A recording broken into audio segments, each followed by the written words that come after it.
Współcześni uważali, że u podstaw kryzysu staropolskiego państwa legło fałszywe rozumienie wolności. Montesquieu już pisał o Polsce jako kraju znacznie przerzedzonym, niemal już opustoszałym. W przekonaniu francuskiego filozofa Rzeczpospolita należała do świata przeszłości. Najważniejszym czynnikiem deprecjonującym szlachecką republikę w oczach europejskiej opinii publicznej była wszakże anarchia. Oskarżając Polskę o anarchię, mocarstwa rozbiorowe cały wysiłek utrwalony w traktatach, a ostatecznie zrealizowany dzięki militarnej sile, wkładały w ustrzeżenie i zachowanie tej anarchii.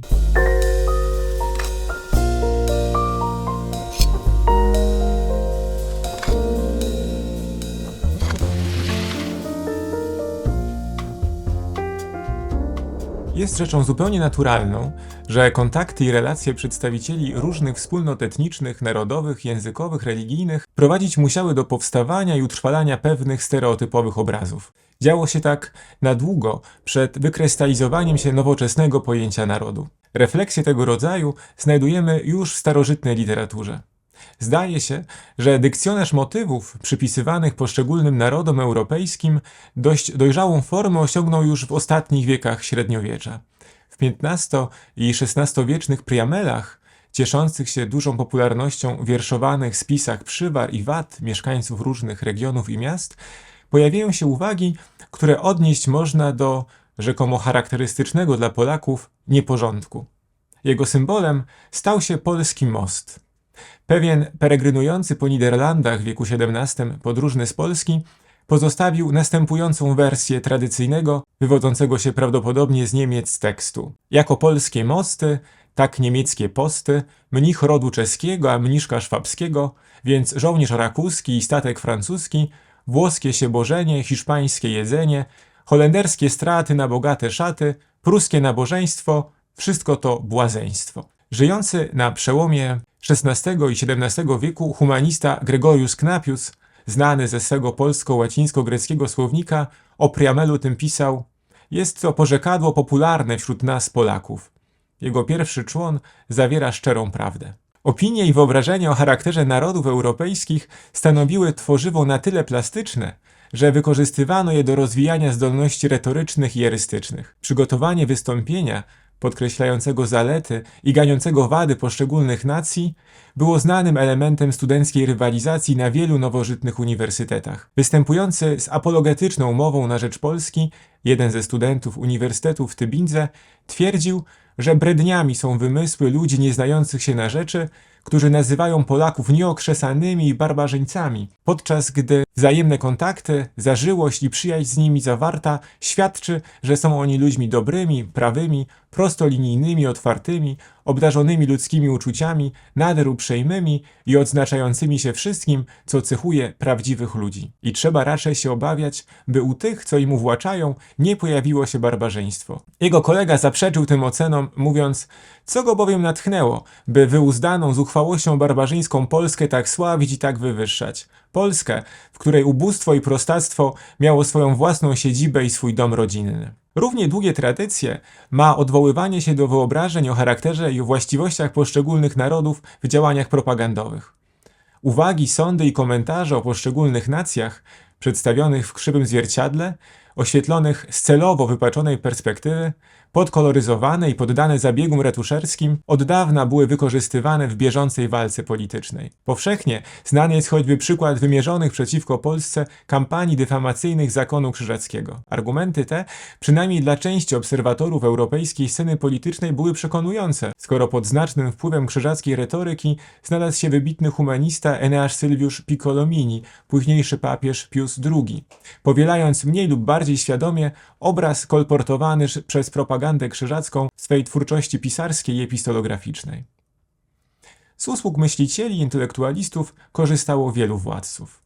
Szwedzki najazd na Polskę w połowie XVII wieku usprawiedliwiał Hermann Konring, jeden z najwybitniejszych w połowie XVII wieku znawców prawa niemieckiego. Uważał, że Rzeczpospolita ze względu na wadliwy ustrój nie zasługiwała na samodzielny byt państwowy. Przekonywał, że nie uda się jej ocalić niepodległości i zmuszona będzie przyjąć szwedzkie jarzmo. Ponieważ używał tych samych argumentów, do których wiek później odwołały się mocarstwa rozbiorowe, warto zacytować tutaj dłuższy passus. Taki był bowiem stan Rzeczypospolitej, pisał Konring, że ani wad swoich dłużej wytrzymać, ani domowego lekarstwa znieść nie mogła. Cóż mogło być bardziej chaotyczne, partyjne i burzliwe od ich publicznych obrad sejmowych? Co bardziej zgubne dla państwa niż to, że protest kilku posłów ziemskich unieważnia czasem cały Sejm Królestwa. Taki zaiste jest charakter tego narodu, że choć nie może znosić nieograniczonego panowania, nie może także wytrzymać nieograniczonej wolności i przeto niepodobno utrzymać go w całości bez utrzymania powagi królewskiej. Zdaniem niemieckiego uczonego do wszystkich nieszczęść doprowadziła państwo szlachta. Jak pisał, nie pragnęła ona bowiem prawdziwej wolności, ale rozbujawszy się w samowoli, nie słuchała ani praw, ani rozkazów króla, ani urzędników. Konring doszedł do wniosku, że wobec takiego stanu rzeczy Polskę uratować mogła jedynie zewnętrzna interwencja. W oczach niemieckiego prawnika szwedzki zabór Rzeczypospolitej stanowił dlań wielką szansę. W takiej sytuacji Karol Gustaw, który zbrojnie wkroczył w granice Szlacheckiej Republiki, występował jako obrońca sprawy polskiej. Istotnie, druga połowa XVII wieku przyniosła znaczące osłabienie polsko-litewskiego państwa. Rzeczpospolita prowadziła w tym czasie wojnę z niemal wszystkimi sąsiadami: Szwecją, Siedmiogrodem, Turcją, Tatarami. Szlachecką Republikę trawiły także konflikty wewnętrzne, między innymi powstania kozackie na Ukrainie czy bunty nieopłacanego wojska. Skutkiem stało się kolosalne wyniszczenie państwa. To wyczerpanie tłumaczy klęskę, jaką poniosła Rzeczpospolita w kolejnym konflikcie zbrojnym, w Wielkiej Wojnie Północnej, podczas której utraciła suwerenność najpierw na rzecz Szwecji, a następnie Rosji. Srebrny wiek był także świadkiem głębokiego kryzysu ustrojowego. Jak wiemy, centralną rolę w państwie odgrywał Sejm walny. Przy rozległych uprawnieniach Sejmu od sprawności jego funkcjonowania zależała pomyślność państwa. Staropolski parlament, który nie znał procedury głosowania większościowego, w połowie wieku XVII poczęła trawić choroba liberum veto. Restrykcyjne przestrzeganie zasady jednomyślności doprowadziło do paraliżu prac sejmowych. Za Jana Kazimierza protestowano przeciwko wydłużaniu czasu obrad ponad ustawowe 6 tygodni. Za króla Michała po raz pierwszy Sejm zerwano w trakcie regulaminowego czasu obrad. W dobie panowania Jana III połowa Sejmów rozeszła się bez podjęcia uchwał, a za Augusta III konkluzjami udało się zwieńczyć tylko jeden Sejm. Kryzys staropolskiego parlamentaryzmu i słabnąca pozycja państwa nie uszły obserwatorom współczesnej sceny politycznej. Do wielu języków europejskich przeniknął termin polski Sejm, oznaczający burzliwą, chaotyczną i bezproduktywną dyskusję, w szerszym znaczeniu bezład i chaos. Polskie stosunki ustrojowe poczęto określać mianem anarchii. Obrazowało ją powiedzenie Polonia confusione regitur, Polska nierządem stoi. Współcześni uważali, że u podstaw kryzysu staropolskiego państwa legło fałszywe rozumienie wolności. W takim duchu wypowiadał się w końcu lat 60. XVII wieku, u progu swej wielkiej kariery filozoficznej, Gottfried Wilhelm Leibniz. W jednym ze swoich pierwszych pism politycznych, wzorcu dowodów politycznych dotyczących wyboru króla polskiego, piśmie propagandowym, ale stanowiącym apologię ustroju Rzeczypospolitej, napisanym w roku 1669, wychodził z założenia, że umiłowanie wolności jest cnotą, jednak zbyt duża wolność stanowić może źródło poważnych problemów. Wolność, pisał, powinna być ograniczona troską o bezpieczeństwo, aby wobec braku jedności Rzeczpospolita bezbronna nie została wystawiona na łup wrogom. Nieusunięta w porę anarchia, jak przekonywał, musi obrócić się przeciwko państwu, prowadząc do jego upadku. Zdaniem filozofa, pracę nad ustawodawstwem paraliżował brak ujętego w ryzy prawne porządku procedowania. W dobrze rządzonym państwie, postulował, powinien zostać uchwalony, a następnie ściśle przestrzegany pewny i nieomylny sposób podejmowania decyzji, nawet gdyby ostatecznie o wszystkim rozstrzygnąć miało losowanie. Zgoda bowiem, jak wykładał, zawsze jest lepsza od jej braku. Nieporozumienia, waśnie i swary skłaniały do myślenia raczej o interesach prywatnych niż państwowych, prowokując tak haniebne zachowanie jak liberum veto, którego świadkiem był Sejm Warszawski 1652 roku. Sprzyjało to wytworzeniu się w Rzeczypospolitej stanu permanentnego niepokoju. Niezgoda, w przekonaniu Leibniza, stanowiła dla Polaków o wiele większe niebezpieczeństwo niż dla innych narodów. Skoro w polskim ustroju najwyższym prawodawcą był Sejm, to nie tylko w tradycji, ale i w politycznej rzeczywistości powinny opierać się na nim niczym zworniku wszystkie decyzje dotyczące spraw państwowych. Wola Rzeczypospolitej znajdowała się jednak, jak pisał Leibniz, poza Sejmem. Zależała bowiem wyłącznie od przypadkowej zgody stronnictw. Decyzje i jedność państwa podlegały zatem przypadkowi. Szlacheckie społeczeństwo było mocno podzielone, co sprawiało, że poważnie nadwątlone stawało się także i państwo, które znajdowało się niemal w stanie rozkładu. Jego jedność naruszały niezgody, tak łatwe do wywołania przy wrodzonej pysze, braku pokory, kłótliwości i niewystarczającej cierpliwości, które filozof przypisywał polskiej szlachcie. Leibniz ostrzegał, że jeśli zwalczające się fakcje nie doprowadzą do zakończenia wewnętrznych waśni i sporów, to Rzeczypospolitej przyjdzie zapłacić cenę najwyższą. Jak pisał, naruszyć jedność znaczy bowiem unicestwić państwo. Ostrze krytyki autor kierował także przeciwko stosunkom społecznym, wprost pisząc, że nieograniczona w swej samowoli szlachta traktuje chłopów jak zwierzęta, choć im przede wszystkim zawdzięcza swój dobrobyt. Nie dość, przemawiał do szlacheckiego rozsądku, że zmniejszało to efektywność pracy włościan, to jeszcze całe państwo narażało na rozruchy. Przykład braku umiejętności ułożenia stosunków ze stanami nieuprzywilejowanymi stanowił dla Leibnica przypadek kozaczyzny. Wojna domowa nie tylko destabilizowała sytuację wewnętrzną, lecz także przyniosła ze sobą interwencję sił zewnętrznych. Niemiecki myśliciel ganił także ekstensywną gospodarkę. Tłumaczył szlacheckiemu czytelnikowi, że zamiast trwonić znaczne sumy na konsumpcję i sprowadzanie kosztownych towarów z zagranicy, nadwyżkę powinno się przeznaczyć przede wszystkim na inwestycje. Pół wieku później krytyczne sądy o polskim ustroju znajdujemy na kartach politycznych traktatów Monteskiusza.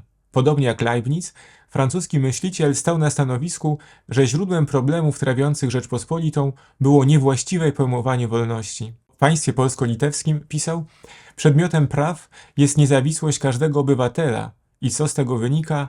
Ucisk wszystkich. W rękopisie traktatu o duchu praw znajdujemy w tym miejscu komentarz oto vada liberum veto. Głos wolny, choć wywodził się z tradycji politycznego konsensusu, w istocie stanowił mechanizm utrwalający inercję i słabość państwa. Rozważając problem liberum veto na kartach moich myśli, Monteskiusz notował: nadużyciem prawodawstwa w Polsce jest to, że nie zakazano tego lekkomyślnego prawa do sprzeciwu. W najważniejszym swym dziele, o duchu praw, dodawał: gdyby ciało prawodawcze nie zbierało się przez czas dłuższy, nie byłoby wolności.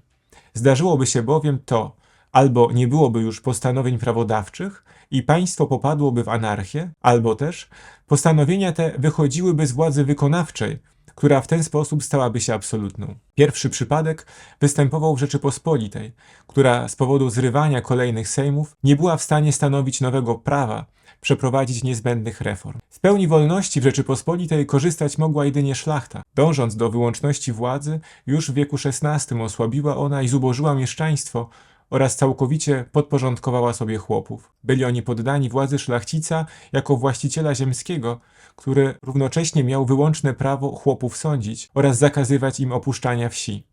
Przez to traciłby bowiem siłę roboczą. W społeczeństwie nie było więc, poza szlachtą, żadnych sił społecznych, które mogłyby się jej samowoli przeciwstawić. Monteskiusz wypowiadał się krytycznie także o polskiej gospodarce.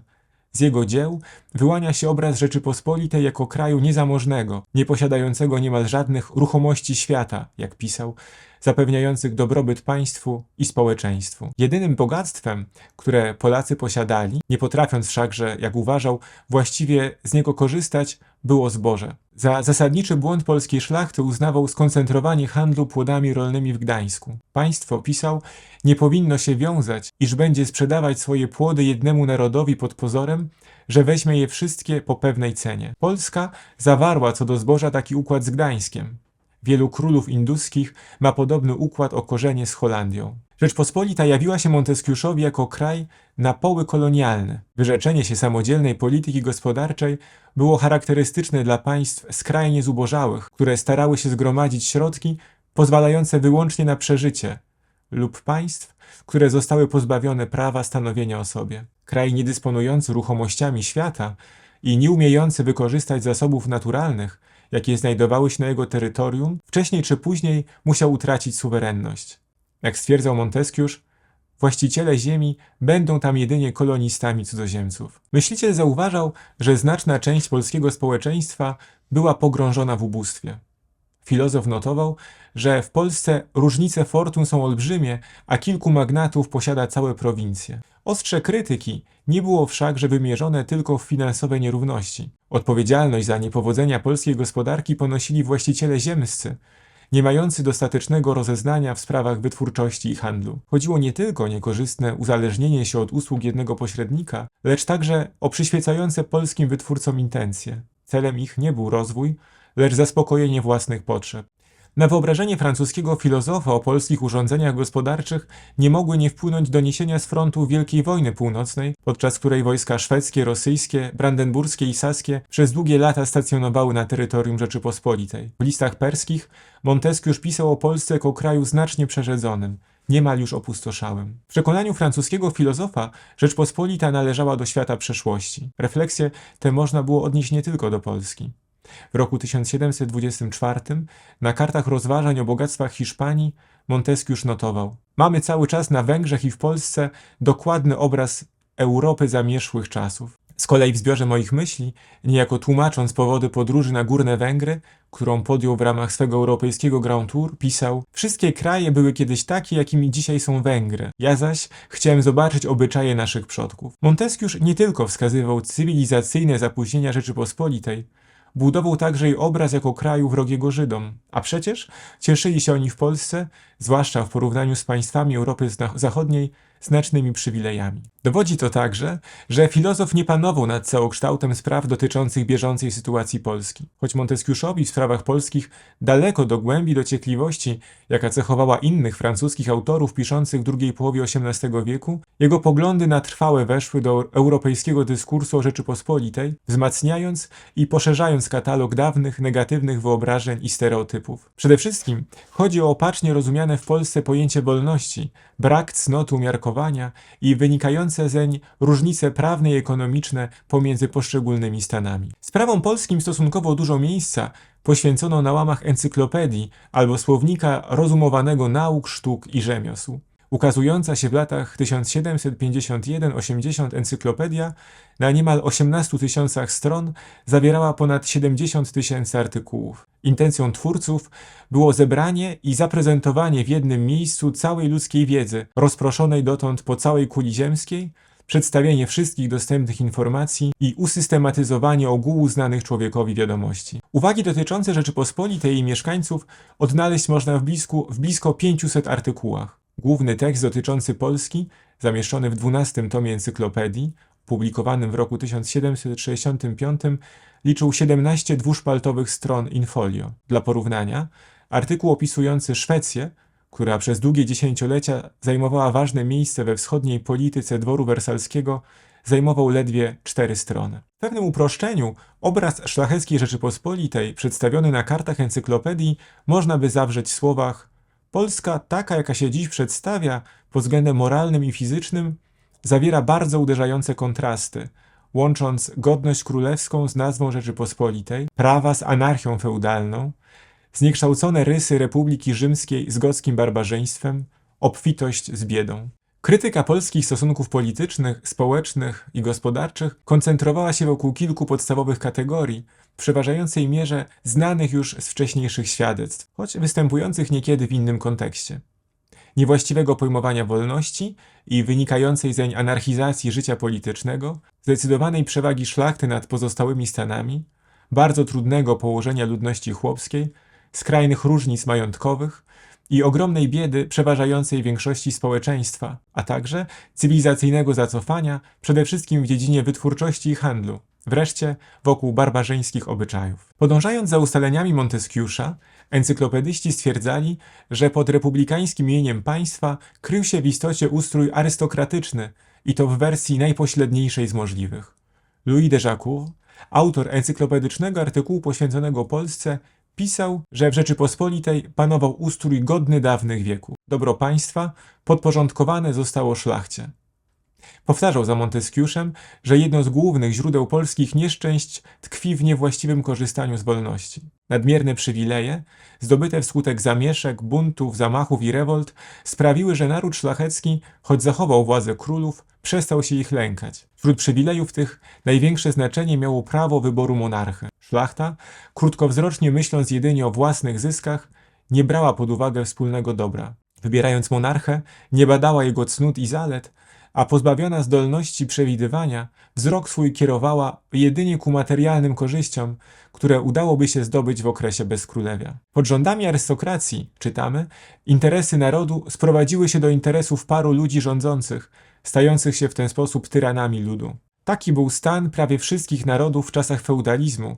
Taki stan jeszcze panuje do dzisiaj w ustroju Polski, gdzie królowie, za słabi, aby obronić naród, są zdani na łaskę i niełaskę szlachty, która ogranicza władzę królewską, aby móc bezkarnie tyranizować lud. Walka o obronę politycznych prerogatyw i stanu posiadania przenosiła się na forum Sejmu. Autorzy encyklopedii negatywnie oceniali polskie tradycje parlamentarne. Szlachta, pozbawiona zainteresowania sprawami państwa i nie przejmująca się losami pozostałych stanów, nie traktowała też poważnie zgromadzeń reprezentacyjnych.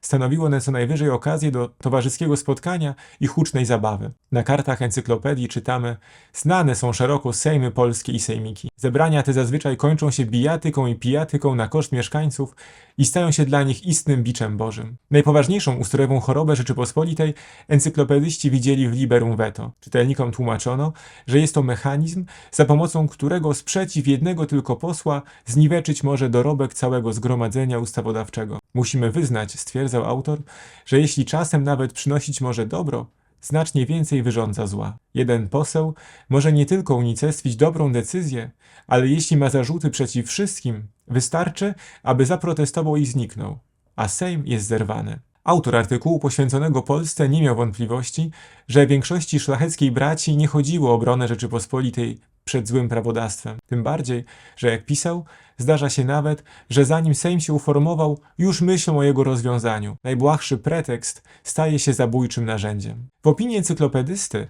niepokojącą sytuacją była już znaczna przewaga szlachty w państwie. Opisując problem liberum veto, autor dochodził do jeszcze dalej idących wniosków. Oto nie tylko cały naród był zakładnikiem stanu szlacheckiego, lecz także owa uprzywilejowana grupa mogła się okazać więźniem jednego spośród swoich członków. Jak pisał, liberum veto daje więcej znaczenia jednemu szlachcicowi niż całej Rzeczypospolitej. Wagą jednego słowa niweczy on jednomyślną wolę narodu. Czytelnik encyklopedii byłby gotów pomyśleć, że w państwie, w którym szlacheckiej braci udało się uzyskać taką dominację, jej życie musiało być niemal bezproblemowe. Odniósłby wszakże mylne wrażenie. Jedynie niewielka część stanu szlacheckiego rozkoszowała się bogactwem życia, podczas gdy zdecydowana większość cierpiała biedę, wiodąc żywot podobny do tego, jaki prowadzili ich poddani. Jak czytamy, około 30 wojewodów, setka kasztelanów i starostów oraz biskupi i wielcy urzędnicy korony grają rolę satrapów azjatyckich.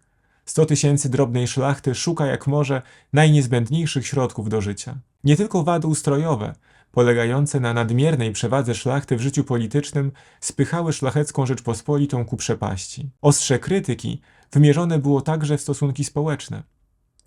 Zainteresowanie encyklopedystów ogniskowało się wokół losu Włościan, najliczebniejszej i najbiedniejszej grupy społecznej. Najniższy stopień poddaństwa, jak czytamy, i nadmiar wolności zdają się ubiegać o to, które z nich zniszczy Polskę. Rozważania encyklopedystów na tematy społeczne można by zamknąć w słowach: szlachta może wszystko, czego chce. Trzon narodu jęczy w niewoli. Zapewne nie byłby to obraz pełny. Autorzy podkreślali bowiem, że jeszcze trudniejsze życie wiedli Włościanie w Wielkim Księstwie Litewskim. Na kartach encyklopedii czytamy, że wieśniacy na Litwie są jeszcze bardziej nieszczęśliwi niż wieśniacy w Polsce. Dolę polskiego chłopa zestawiano z losem mieszkańców bezkresnych stepów dalekiej Azji i porównanie to wypadło na niekorzyść Rzeczypospolitej. Dominacja szlachty w życiu politycznym nie pozostawała także bez wpływu na sprawy wytwórczości i handlu. Rzeczpospolita była państwem biednym, choć, jak pisano, dysponowała licznymi zasobami naturalnymi. Winę ponosiło przywiązanie chłopów do ziemi. Jak czytamy, wiadomo, że skoro plebejusz może się wznieść na wyższy szczebel jedynie dzięki ogólnemu przewrotowi, w takim państwie wszystko jest stracone. Dlatego to Polska ma tak małą liczbę robotników i kupców, a przy tym są to jedynie Niemcy, Żydzi i Francuzi. Gdzie należałoby więc szukać ratunku? Ten mogła przynieść jedynie zmiana stosunku do chłopów, ich upodmiotowienie i uwłaszczenie. Obraz szlacheckiej Rzeczypospolitej, nakreślony przez encyklopedystów, odwoływał się do znanych w połowie XVIII wieku stereotypów, wyobrażeń i klisz, ale w dużej mierze odwzorowywał rzeczywiste stosunki panujące w kraju. Polska na kartach encyklopedii przedstawiona została jako państwo niegdyś potężne, w czasach zaś współczesnych autorom niemal bezsilne. Słabość ta wynikała z niewłaściwej organizacji życia politycznego, społecznego i gospodarczego. W ogniu krytyki znalazło się przyznanie zbyt szerokich uprawnień politycznych szlachcie przy jednoczesnym ograniczeniu władzy królewskiej. Niewłaściwe rozumienie wolności sprawiło, że wąska grupa, która zyskała uprzywilejowaną pozycję w państwie, w swoich decyzjach i postanowieniach nie kierowała się cnotą umiarkowania, a własny zysk przedkładała nad dobro wspólne.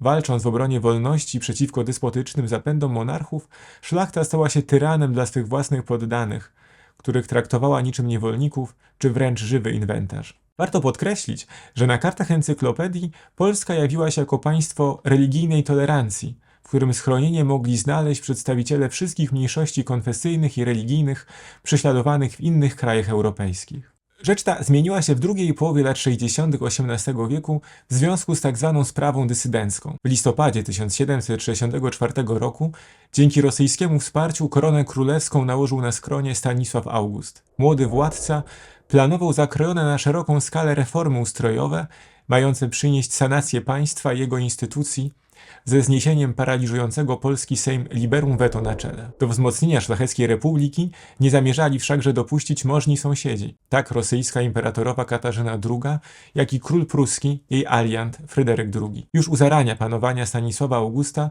złączone sojuszem dwory petersburski i berliński, pod pozorem walki o wyznaniową wolność, zamierzali wymusić na szlacheckiej republice rzecz we wczesno-nowożytnej Europie nieznaną: przyznanie pełni praw politycznych szlachcie równowierczej, ewangelikom i prawosławnym, to znaczy dysydentom i dyzunitom. Choć w drugiej połowie XVII wieku i w kolejnych dekadach wieku XVIII ograniczony został katalog praw politycznych szlachty niekatolickiej, w Rzeczypospolitej była wciąż szeroka tolerancja wyznaniowa. Wolter, który swoim piórem wesprzeć miał politykę dworu petersburskiego i berlińskiego w Polsce, jeszcze kilka lat wcześniej, w ogłoszonym drukiem w 1756 roku szkicu o obyczajach, wskazywał Polskę jako przykład państwa tolerancyjnego. W opublikowanym w roku 1763 traktacie o tolerancji Rzeczpospolita wciąż stanowiła dlań pozytywny punkt odniesienia. Pokojowym współistnieniem przedstawicieli wielu wyznań zainteresowani byli w Polsce tak przedstawiciele władzy kościelnej, jak i władzy państwowej. Wszyscy oni nad sprawy ostateczne przedkładali względy pragmatyczne. Na przełomie lat 60. i 70. XVIII wieku, w dobie wzmożonego zainteresowania europejskiej opinii publicznej sprawami wyznaniowymi, Wolter opublikował szereg broszur ganiących polskie stosunki konfesyjne, wspierając tym samym rosyjską ofensywę polityczną i interwencję zbrojną w Rzeczypospolitej. W letnich miesiącach 1767 roku, na podstawie materiałów otrzymanych od rosyjskiego ambasadora w Warszawie, Nikołaja Wasiliewicza Repnina, Wolter przygotował szkic historyczno-krytyczny o rozdziale religii w Polsce. Pod piórem filozofa sytuacja przedstawiała się w sposób następujący. Różnowiercy, którzy od pokoleń doświadczali wrogości ze strony coraz bardziej nietolerancyjnej katolickiej większości, nie mogąc znaleźć sprawiedliwości we własnej ojczyźnie, odwołać się musieli do obcych potencji. Nie chodziło tylko o polityczne przywileje czy prawa wyznaniowe, które w kolejnych dziesięcioleciach były im konsekwentnie odejmowane, lecz o fizyczne zagrożenie dalszego istnienia innowierców. Rosyjska imperatorowa, jak pisał, wstawiła się za pozbawianymi wszelkich swobód prawosławnymi i protestanckimi mieszkańcami Rzeczypospolitej, żądając restytucji uprawnień, którymi cieszyli się przed wiekami. Celowo został pominięty tutaj podział na prawa polityczne i religijne, aby zafałszować to, czego w rzeczywistości domagała się rosyjska imperatorowa. Wolter akcentował jedynie kwestię religijnej tolerancji. Król, zdaniem filozofa, widząc trudne położenie swych niekatolickich poddanych, którym nie mógł pospieszyć z pomocą, z radością powitał działania podjęte przez imperatorową. Relacja ta fundowała się na fałszywych przesłankach. Dysydenci istotnie odwoływali się do obcych potencji, poszukując protekcji, mając wszakże nadzieję nie tylko na zabezpieczenie i rozszerzenie wyznaniowych wolności, lecz także, a może nawet przede wszystkim, politycznych uprawnień. Możliwość sprawowania kultu we własnym obrządku nie była w gruncie rzeczy zagrożona, zwłaszcza w porównaniu ze stosunkami konfesyjnymi w innych państwach europejskich, tym bardziej nieuzasadnione były rzekome obawy o zdrowie i życie. W rzeczywistości stawką w tej walki był udział ewangelików i prawosławnych jako instrumentów rosyjskiego i pruskiego wpływu w politycznym życiu Rzeczypospolitej. Stanisław August sprzeciwiał się rosyjskim żądaniom politycznego równouprawnienia dysydentów. Na kartach szkicu historyczno-krytycznego w odniesieniu do rosyjskich oddziałów wojskowych stacjonujących w Rzeczypospolitej, odpowiedzialnych nie tylko za pustoszenie szlacheckich majątków, ale także porwanie i wywiezienie do Kaługi jesienią 1767 roku polskich senatorów, w tym biskupa Kajetana Sołtyka oraz biskupa Józefa Andrzeja Załuskiego, czytamy, że imperatorowa przewidywała wojnę religijną w Polsce i posłała jej pokój. Wojska rosyjskie, w opinii Woltera, pojawiły się w Polsce jedynie po to, by bronić dysydentów w przypadku, gdyby chciano użyć przeciwko nim siły. Wszyscy zdziwili się widokiem armii rosyjskiej stacjonującej w Polsce, zachowującej większą dyscyplinę od tej, które kiedykolwiek w stanie były osiągnąć polskie oddziały. Jak pisał filozof, armia rosyjska wzbogacała kraj, zamiast go niszczyć, stacjonując tam wyłącznie w tym celu, by strzec tolerancji. Oddziały rosyjskie dać musiały przykład rozsądku i rzeczywiście dały go. Zabierając głos w sprawie dysydenckiej, Wolter dokonał zasadniczych fałszerstw. Próbował przekonać europejską opinię publiczną, że stawką w grze było położenie kresu prześladowaniom na tle religijnym i ustanowienie wyznaniowej wolności. Tymczasem, jak już powiedziałem, spór toczył się nie o religijną tolerancję, lecz przyznanie dysydentom politycznego równouprawnienia. Usiłował dowodzić, że walka przeciw fanatyzmowi podjęta została przez Stanisława Augusta, który wsparcie otrzymał u swej wschodniej sąsiadki. W innym wariancie z kolei rzecz wszczęła wprawdzie rosyjska imperatorowa, wszakże w uzgodnieniu z królem polskim. Nieprawdą było również to, co podkreślał Wolter, jakoby dwór petersburski nie prowadził w Polsce agresywnej polityki, jakoby stacjonujące na terytorium Rzeczypospolitej rosyjskie wojska nie przysparzały mieszkańcom strat, krzywd i kłopotów. W krzywym zwierciadle przedstawieni zostali zanarchizowani półdzicy barscy konfederaci, którzy pod sztandarem półksiężyca bronić mieli prerogatyw Kościoła katolickiego. Obraz stosunków religijnych w Polsce pod piórem Woltera został bardzo uproszczony. Filozof nie dostrzegł lub nie chciał dostrzec wielu napięć związanych z kwestią dysydencką. Jego własna walka o propagowanie tolerancji religijnej w Europie, bezkrytyczny podziw dla Katarzyny II, ograniczone kontakty z polskimi intelektualistami uczyniły niemożliwym uświadomienie sobie, że szersze prawa polityczne dysydentów nieuchronnie zwiększą zagraniczną kontrolę nad polskimi sprawami wewnętrznymi. Choć Wolter nie był w odniesieniu do spraw polskich autorem najbardziej oryginalnym, stał się autorem najbardziej poczytnym, a z jego opinią liczono się w całej Europie. Zarówno teksty poświęcone sprawie polskiej, napisane na przełomie lat 60. i 70. XVIII wieku, jak i pojawiające się sporadycznie opinie i sądy odnoszące się do spraw polskich, rozproszone w innych jego pracach, miały istotny wpływ na przypomnienie i wzmocnienie stereotypów, a co za tym idzie, utrwalenie negatywnej opinii o szlacheckiej Rzeczypospolitej w Europie drugiej połowy wieku XVIII. Stało się to dzięki wielkiemu autorytetowi francuskiego myśliciela, uznawanego za jednego z najwybitniejszych myślicieli wieku świata. Rzeczpospolitą przełomu lat 60. i 70. XVIII wieku w oczach europejskiej opinii publicznej charakteryzowała anarchizacja życia publicznego, religijny fanatyzm oraz cywilizacyjne zacofanie. Najważniejszym czynnikiem deprecjonującym szlachecką republikę w oczach europejskiej opinii publicznej była wszakże anarchia. Na kartach politycznego testamentu spisanego w 1752 roku, w całości odtajnionego dopiero po I wojnie światowej, król pruski Fryderyk II notował: Polska wciąż mocno trzyma się dawnego ustroju feudalnego, który pozostałe państwa europejskie dawno już porzuciły. Uwagę tę powtórzył w kolejnym testamencie politycznym przygotowanym w roku 1768. Pisał: zachowane zostały wszystkie grzechy dawnego systemu feudalnego, elekcje królów z towarzyszącymi im wojnami domowymi, pełne niepokojów sejmy, z których żaden nie kończy się konkluzjami, a także brak ustawodawstwa. Rozdarta na stronnictwa Polska jest zawsze słaba. Dopóki trwać będzie obecny ustrój, nie może zagrozić swym wrogom, a dla aliantów będzie jedynie obciążeniem. To królestwo anarchii, podsumowywał pruski monarcha. W drugiej połowie lat 60., a zwłaszcza w latach 70. XVIII wieku, pojęcie polskiej anarchii odmieniano przez wszystkie przypadki. Do niej w 1772 roku odwołały się także potencje ościenne. Już tajne traktaty rozbiorowe, zawarte w pierwszych dniach sierpnia 1772 roku, za pomocą tego terminu charakteryzowały wewnętrzną sytuację Rzeczypospolitej. Czytamy w nich: duch partyjności, zamieszki i wewnętrzna wojna od tylu lat wstrząsają już tym królestwem, a anarchia każdego dnia daje się we znaki z nową mocą. Za nic ma wszelką władzę.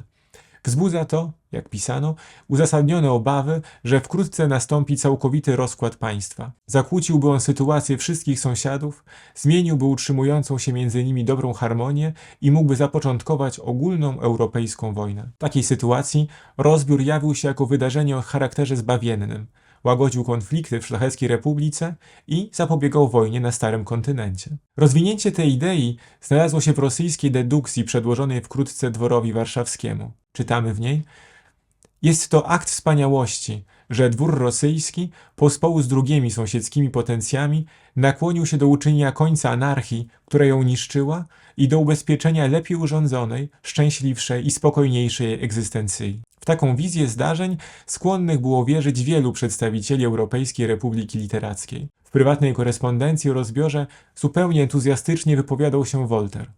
We wrześniu 1972 roku pisał do jednego ze znajomych: dzisiaj Polska, jutro Porta Ottomańska. Wkrótce ta wielka i mądra władczyni, miał oczywiście na myśli Katarzynę II, przywróci pokój i rozpali płomień cywilizacji w tej części Europy. Nie może to dziwić.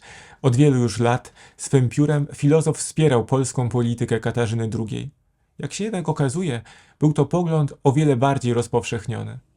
Gdy z istotnym opóźnieniem w kwietniu 1975 roku, znanego później, również z niezbyt przychylnego stosunku do Polski, Georga Forstera, który od 1972 roku uczestniczył wraz z Jamesem Cookiem w wyprawie dookoła świata, na tym etapie niespecjalnie zainteresowanego jednak sprawami Rzeczypospolitej, do którego, powiedzmy, nie docierały żadne informacje o tym, co działo się w Europie, dosięgły wreszcie informacje o pierwszym rozbiorze, był on przekonany, że państwa ościenne rzeczywiście wyzwoliły targany wojną domową kraj spod jarzma anarchii. W wielu publikowanych w tym czasie tekstach, nie tylko inspirowanych przez państwa rozbiorowe, czytamy o ratunku, z którym potencje te pospieszyły Polsce. Z niemieckojęzycznego pamfletu pod tytułem Rok 2040 Marzenie dowiadujemy się, jak pisano, ta najobrzydliwsza anarchia, hańba ludzi wolnych, udręczenie całego narodu nie będzie już Polski więcej niepokoić. Zasługa to wielkiej Katarzyny. Warto zacytować także dłuższy passus z czasopisma Der Deutsche Merkur, wychodzącego w Getyndze, a wydawanego przez Christopha Martina Wielanda, jednego z najwybitniejszych przedstawicieli niemieckiego ruchu patriotycznego. Jak pisał: oto jedna z największych kobiet, jakie świat poznał, Katarzyna II, zwycięsko poczyna sobie z Ottomanami nad brzegami Dunaju. Jeszcze 20 lat temu najbardziej nawet dalekosiężnie myślący europejski mąż stanu nie byłby w stanie wyobrazić sobie rosyjskich okrętów wojskowych stojących u wrót Konstantynopola. Rokowania pokojowe zakończyły się wprawdzie niepowodzeniem.